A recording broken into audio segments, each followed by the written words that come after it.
దూపటి స్పందన వినయ్ మాది. మేము 1వ వార్డు నుంచి కాంగ్రెస్ అభ్యర్థిగా పోటీ చేస్తున్నాము. ఇక్కడ ముఖ్యంగా మా వార్డు పేరుకి మాత్రమే 1వ వార్డుగా ఉంది మున్సిపాలిటీలో, కానీ అభివృద్ధిలో 1వ వార్డు ఒకటిగా లేదు, ముందు లేదు, అంత వెనుకబడిన ప్రాంతంగా ఉంది. మరీ చిన్న చిన్న గ్రామ పంచాయతీల కంటే అంత వాటికంటే కూడా అంత అభివృద్ధితో లేకుండా వెనుకబడినట్టు ఉంది. నేను గత 5 సంవత్సరాల కాంచి 10 సంవత్సరాల కాంచి నేను ఊళ్ళో తిరుగుతూ, ప్రజల్లో మమేకమై తిరుగుతూ, ప్రజలతోనే ఉంటూ, ప్రజల కష్టాలు అన్నీ తెలుసుకుంటూ, మన గ్రామంలో మన వార్డులో ఉన్నటువంటి ఏమేమి సమస్యలు ఉన్నాయో అన్నీ తెలుసుకుంటూ, ఎవరైనా ఏదైనా ఈ సమస్య అనగానే ముందుగా వెళ్ళి వారికి ఆ సమస్యను తీర్చడానికి నా వంతు సహాయంగా నేను చేస్తున్నాను. నాకు ముఖ్యంగా మా కాంగ్రెస్ ప్రభుత్వం గెలిచి మన ఎమ్మెల్యే గారు మురళీ నాయక్ గారు మాకు సపోర్ట్గా ఉన్నందుకు, మరియు నాకు ఇక్కడ మా వార్డు నుంచి ముఖ్యంగా మా వార్డు పెద్దలు వెన్నం లక్ష్మారెడ్డి గారు మరియు వెన్నం గోవర్ధన్ రెడ్డి గారు నాతో ఉంటూ, నాకు వెన్నంటే ఉంటూ, నన్ను నడిపిస్తూ, ఇక్కడి ప్రజల సమస్యను తెలుసుకుంటూ, వారి సహకారంతో ఇక్కడ ఉన్న ప్రతి ఒక్క సమస్యను, ఎవరికి ఏ సమస్య అయినా ఊళ్ళో ముందుగా ఫోన్ వచ్చేది నాకే. ఎందుకంటే నేను వారితో కలిసిపోయాను. అలా వారి ఏమేమి సమస్యలు ఉన్నా వారికి ఏదైనా, ముఖ్యంగా మున్సిపాలిటీ సమస్య అయితే బాగుంది. ఏంటంటే చెత్త బండి, శానిటేషన్, ఈ ఊళ్ళో కాలువలు లేకుండా ఏం లేకుండా అసలు ఘోరంగా ఉంది. వెనుకబడిన ప్రాంతం లాగా మాదైతే మాకు అనిపిస్తుంది. మమ్మల్ని గెలిపిస్తే ముఖ్యంగా మా ఊళ్ళో ఉన్న సమస్యలు ఏంటంటే, ముఖ్యంగా కోతులు ఒకటి బాగా సమస్య అయిపోయింది, పెద్ద సమస్య అయిపోయింది. వేరే ప్రాంతాల నుంచి తీసుకొచ్చి కూడా మా దగ్గరే వదిలిపెట్టి వెళ్తున్నారు. ఆ కోతులను మేము గెలిచిన తర్వాత వెంటనే మొదటిగా మా ఊర్లో ఉన్న కోతుల సమస్యను నేను అరికడతాను, కోతులు అనేది లేకుండా చేస్తాను. ఒకటి, మళ్ళీ మా ఊరికి అన్ని ఊర్లలో, చిన్న చిన్న ఊర్లలో కూడా మంచి మంచి దేవాలయాలు ఉన్నాయి, కానీ మా ఊర్లో దేవాలయం అనేది లేకుండా ఉంది. అది పాత పురాతన కాలం నాటి దేవాలయం అలాగే ఉంది, అది అభివృద్ధికి నోచుకోకుండా ఉంది. నేను గెలిచిన వెంటనే మన ఎమ్మెల్యే గారి సహకారంతో, దేవాదాయ శాఖ మంత్రి గారి సహకారంతో కలిసి మేము ఇక్కడ మా ఊర్లో ఒకటి మంచి దేవాలయం, మా గ్రామ ప్రజలందరం కూర్చొని ఇక్కడ కనుక్కొని ఏ దేవాలయం కడితే మంచిగా ఉంటుంది అనేసి తెలుసుకొని మేము మంచి దేవాలయం కట్టి ఇక్కడ మా ఊరికి మేము సహకారం చేద్దాం అనుకుంటున్నాం. ముఖ్యంగా మా ఊరికి అన్ని వార్డులలో అన్ని శ్మశాన వాటిక ఉన్న మా వార్డుకు మాత్రం శ్మశాన వాటిక అనేది లేదు. ఎవరైనా కాలం చెల్లితే వారిని తీసుకువెళ్ళి అక్కడ ఉన్నటువంటి ఒక చిన్న కుంటలో పెట్టాల్సి వస్తుంది. మాకు ముఖ్యంగా ఎమ్మెల్యే గారు మా కష్టాన్ని తెలుసుకొని మేము అడిగగానే వెంటనే 50 లక్షలు ఇచ్చేసి మాకు శ్మశాన వాటికకు అప్రూవల్ చేశారు. దాన్ని కూడా మేము వెంటనే కట్టిస్తామనేసి మేము మాట ఇస్తున్నాము. అలాగే ఊరిలో మాకు చాలా రోడ్ల సమస్యలు ఉన్నాయి. ఇప్పుడు మా మిట్ట మీద ఉంది, వైఎస్ఆర్ కాలనీ ఉంది, మిట్ట ఉంది. అక్కడ ఏమవుతుందంటే అసలు వర్షాకాలం వస్తే అటు వెళ్ళడానికి చాలా ఇబ్బంది ఉండే.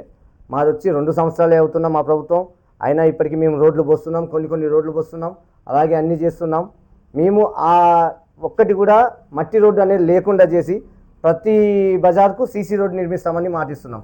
అలాగే మేము వచ్చినప్పటి నుంచి మాకు 17 ఇల్లులు వచ్చాయి, ఇందిరమ్మ ఇల్లులు. 17 ఇల్లులు నిరుపేదలకే ఇచ్చాము. ఒక్కసారి మీరు తెలుసుకున్నా అలాగే ఉంటుంది. అసలు గూడు అనేది లేని వారికే మేము పిలిచి మరి ఇచ్చాము.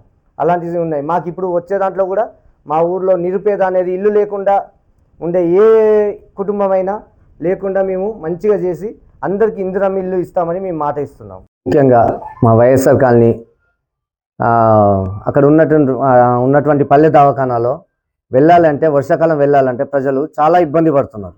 ఆ బురదలో నడుచుకుంటూ వారికి వచ్చే అనారోగ్య సమస్యలతో పాటు ఆ బురదలో నడుచుకుంటూ వెళ్తున్నారు.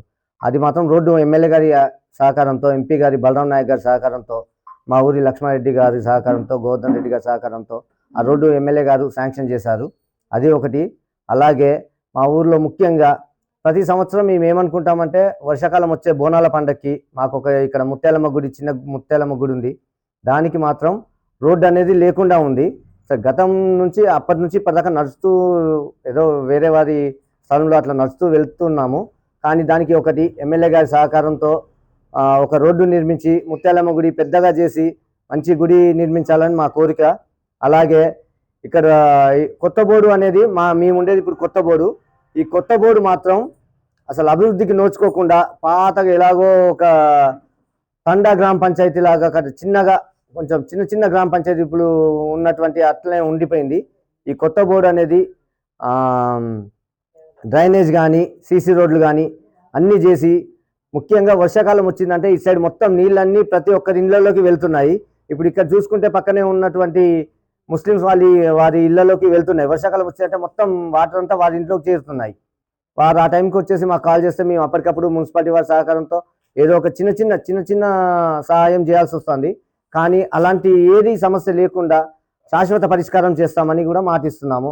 అలాగే ఇప్పుడు మా ఎమ్మెల్యే గారు వచ్చాక మొన్న కొత్తగా ఇప్పుడు మా ఊర్లో ఉన్నటువంటి ముఖ్యంగా దర్గా ఉంది.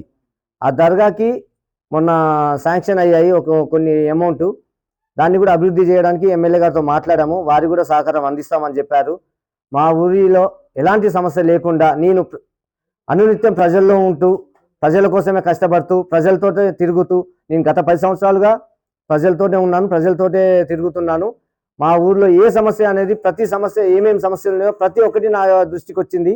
ఆ సమస్య అనేది లేకుండా నేను తీరుస్తానని మాట ఇస్తున్నాను. 1వ వార్డు ఈళ్ళపూసిపల్లి నుంచి మేము నిలబడుతున్నాము. కాంగ్రెస్ పార్టీ అభ్యర్థి బలపరిచిన దూపటి స్పందన పేరు మీద మేము నిలబడుతున్నాము. మా వార్డు ప్రజలందరూ మమ్మల్ని చేతి గుర్తుపై ఓటేసి మమ్మల్ని గెలిపిస్తే మున్సిపాలిటీలోనే మనది పేరుకు నెంబర్ 1 కాకుండా అభివృద్ధిలో నెంబర్ 1గా మేము తీర్చిదిద్దుతామని మా గ్రామ ప్రజలందరికీ నా ఆత్మసాక్షిగా ప్రమాణం చేస్తున్నాను. వార్డు నుంచి నా పేరు దూపటి స్పందన అన్నయ్య.